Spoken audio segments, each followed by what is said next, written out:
What's up, guys? Welcome back to the channel. So today's video is going to be a little different from what you guys are used to seeing on my channel. Most of what I've done has been like physical, like hard part install or repairs. My recent videos have been a little bit more touching on like aftermarket upgrades or modifications.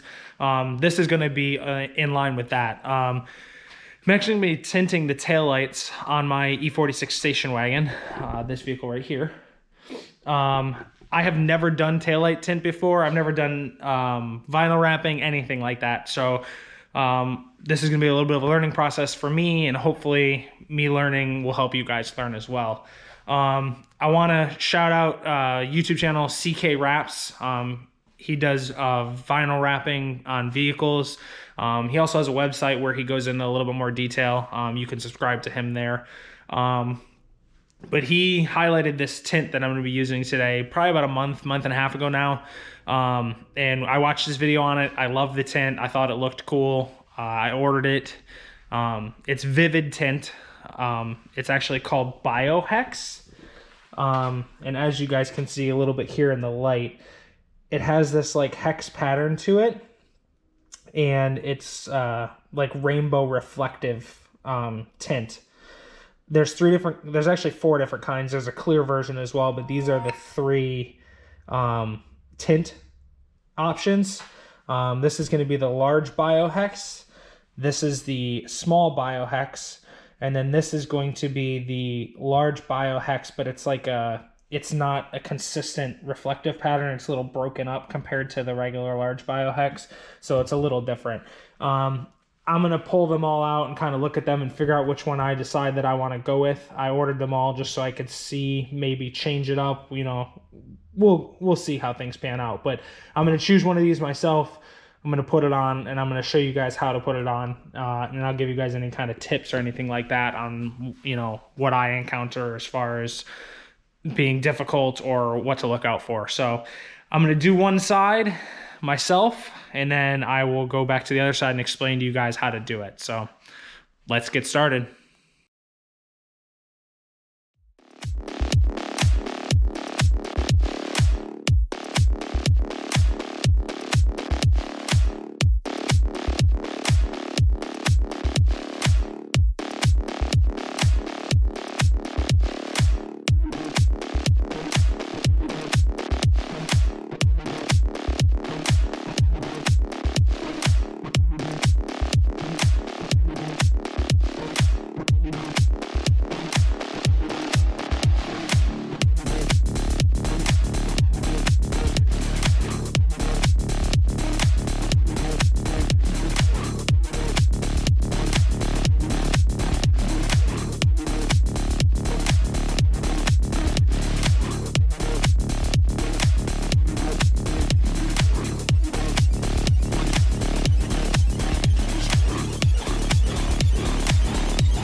All right, so we got the first taillight done. It wasn't too difficult. One thing I do want to tell you guys, to make sure that you get anything and everything off of your lights. Up here in the corner up here, I got a little bit of something stuck underneath the wrap. I don't know if there's a piece of dirt or if there was something on the taillight that I missed. But the wrap won't stick up here, so I'm gonna let it go for a little bit, but I'll probably end up having to redo this taillight. I don't know from experience, but I'm gonna speak from what I've watched in wrap videos. Make sure that you post heat the edges of where your wrap goes around your taillights, because if you don't, when this gets out in the sunlight and the film itself gets hot, it'll actually peel back.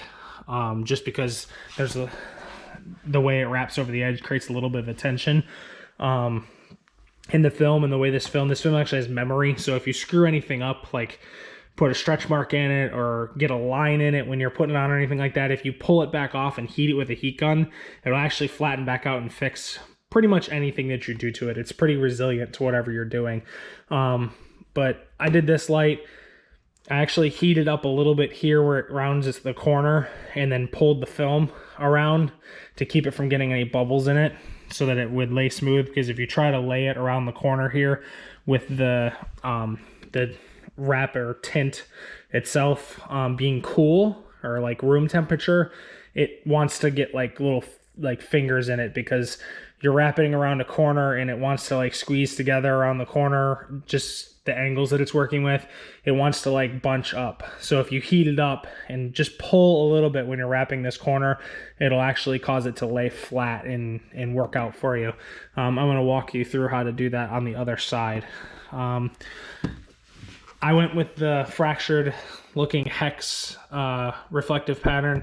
Like I said, there was 3 different ones that I had. This is the one that I ended up using. There's also the same size hex pattern, just in completed.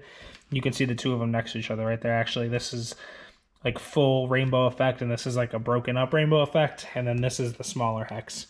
I'm gonna go with this one on the rear for now. I may end up putting one of these 2 on the front, just so there's like a little difference between the front and the rear of the car. I don't know if I'm gonna go with the front tinted. We'll see in the future. So I'm gonna go over to this side, and I'm gonna walk you guys through how to do this side. All right, so starting with this, when you guys are doing this side, either side, whatever side you're doing, I started on my wagon with the taillight part that's on the trunk itself, or the tailgate. I felt like it was easier to start on the flat spot and work my way around the taillight than it was to try to come back this way and then deal with the flat, because there's more flat going this way than there is going that way. I don't know if that's the proper way to do it. I just was messing around with the other side, and I felt like it was a little bit easier to do that way. So I'm starting this side the same way. You're going to lay your tint down and make sure that you, as you're going down, you make sure that you're putting it on as flat as you possibly can. And just kind of like work it across with your fingers. You can use the squeegee. I have one. I just felt like as I was going, it was a lot easier to just do it with my fingers, because I could feel it. And it's harder to see any fingers that you get in this tint as you're doing it, just because it's so dark. So it was easier for me to just be able to like feel with my fingers where it was starting to like get these little wrinkle spots in it or have any bubbles in it. So what I'm going to do is I work my way across this light. As of right now, it's all flattened out. There's no bubbles or anything anywhere around the edge. Make sure that you press it in along the edge here. Actually, before I'm done, I'm going to pull the tint off of the body here and make sure that I push it in along the edge of this tail light here, so that it wraps the edge nicely.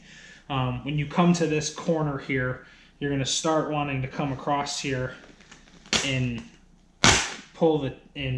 get the tint squeegeed out to where it doesn't have any bubbles in it. What's going to start happening though, as you start to round this corner, is it's going to start to do weird things. If you guys can see this here, it starts to get these little fingers in it here, just because this taillight is curved this way a little bit, and it's also rounding the corner, so it kind of like bunches up the tint in this area here. So what I did on the other side, and I'm going to do again on this side, is I'm going to heat it up right here, and then I'm going to pull it around the corner a little bit, and it'll help it actually go around the corner and not get the little fingers in it as they're called, while you're wrapping around the corner.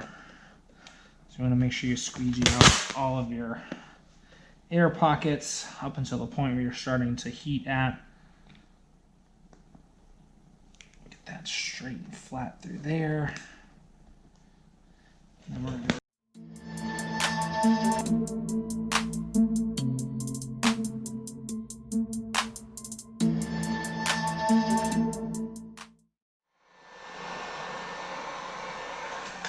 You're not going to heat it a whole lot, you're just going to heat it a little bit. And then you're going to pull it around the corner.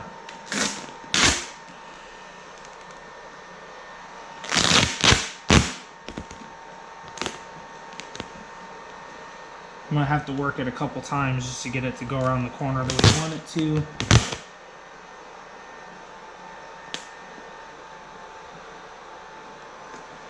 Like I said, I am not an expert at this, so it requires me working things a little bit.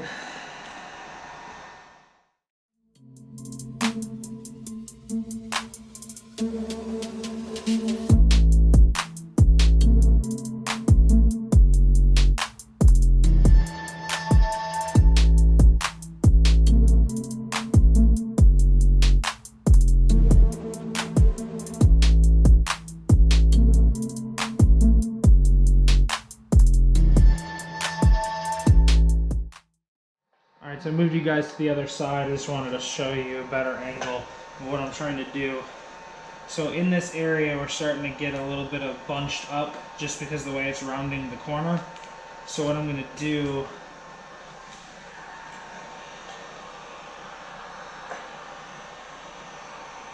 is heat it up right through here, and then we're going to pull it around the corner.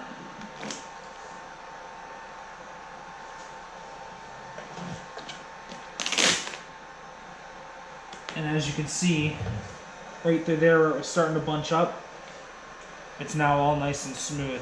So when you're pulling with the wrap, you want to pull this way and you want to pull your hands apart to make sure that it stays flat. Because if you just pull this way, but you bunch the wrap up in this area, it'll get these little fingers in. You can see them right here. I'm actually going to have to pull the wrap back a little bit right here.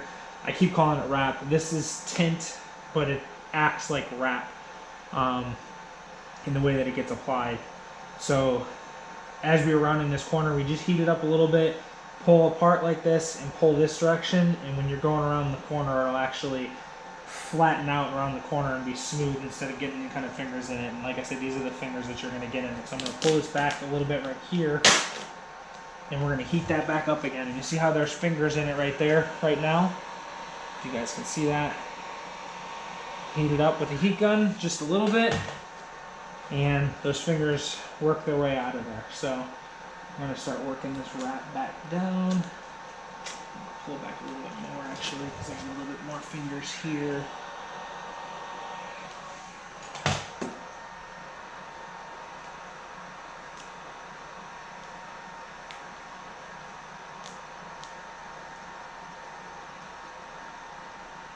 Just wrap out.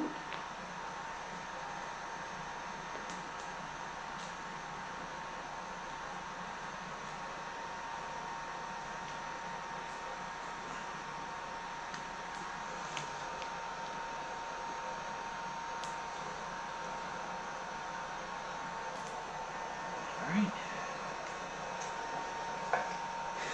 See? Not too hard. Just gotta keep playing with it, keep messing with it. If you get some fingers in it, when I say fingers, you'll see what I'm talking about. They look like along the edge here where it's all wrinkled. Just heat them up, pull it, massage it, whatever you gotta do. Just make sure that you get them out of there, because if you try to fight with them and leave them in there and don't like stretch the tint itself out when you're going around the corner, they're not going to come out. You're going to keep pushing on them, and it's going to end up creasing the film, and then the film will be all messed up and you'll have to start over. So we got all of our little fingers and creases and everything out of it now. So I'm going to pull the wrap back here along the edges here and push it in here with a with the squeegee just to get it in around the edges a little bit, and then we're going to cut it all the way around and be done with this.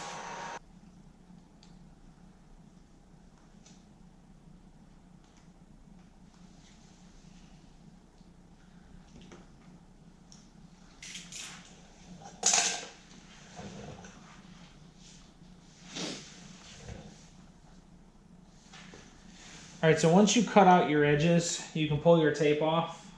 The tape is there, the body tape or the painter's tape that you put around the edges is there to, first of all, it keeps the tint from sticking along the edges, which is where you want to be able to pull it back to cut properly. The tint sticks really well to the paint, but it does not stick very well to the painter's tape applied to the paint. Little thing I learned on the other side was to make sure that you wait a little bit after you put your painter's tape on before you start printing the tint on, because if you don't let the painter's tape sit on the paint of your car for long enough, the tint will actually pull the tape right off the car when you start messing with it. So put your tape on, leave it on for a couple minutes after you put it on, allow it some time to like adhere to the paint on your car before you start putting your tint on. The other reason for the tape along the edges is to make sure that when you're cutting, when you're cutting the tint, that you're pushing the razor that you're using or X-Acto knife or whatever through the tint into the tape and not into the paint on your car. If you don't tape around the edges of your light while you're doing that, you have the risk of cutting through all this paint around the edge when you're trying to cut the tint at the end.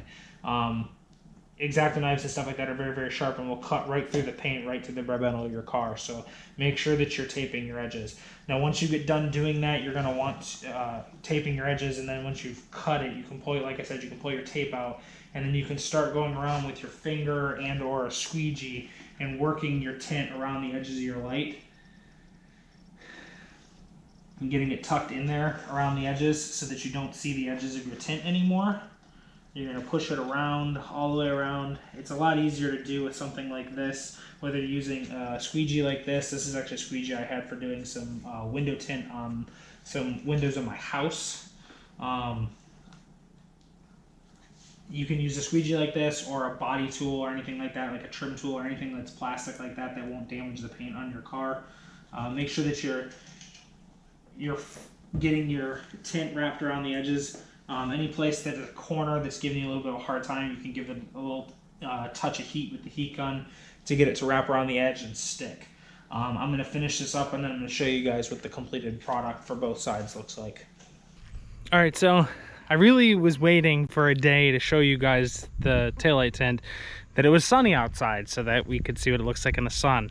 It's been about 4 or 5 days since I put the tint on, and there hasn't been any sunshine during the times that I have the ability to film. So unfortunately, I have to just finally show you guys what this looks like, this completed product looks like, but you're not gonna be able to see it in the sun. I apologize. Maybe in the future, I'll upload some pictures to my Instagram when there's a picture availability to be outside in the sun. I'll upload some pictures to my Instagram and show you guys what it looks like in the sun. But in the meantime, this is what I'm just gonna have to show you to you. So this is what it looks like. I actually ended up doing the third brake light as well. They don't really look to me like they're crazy tinted. Like, you can still see the color of the light through the tint, like the orange and where the reverse light part is and all that stuff. The third brake light's a little bit hard to tell that it's still there, but they work. You could see them during the day, you could see them at night. I'm gonna end up putting some LED bulbs in the turn signal and the brake lights just so you can see those better, because those are the most commonly used and important bulbs as far as I'm concerned. I'm gonna put some LED bulbs in there just to make it a little bit brighter so it shines through the tint a little bit better, but they're bright enough even with the tint without doing that. So the only thing I can do right now is I do have a flashlight so I can show you guys what this stuff looks like when it's reflected. It just has that holographic look with that hex pattern to it.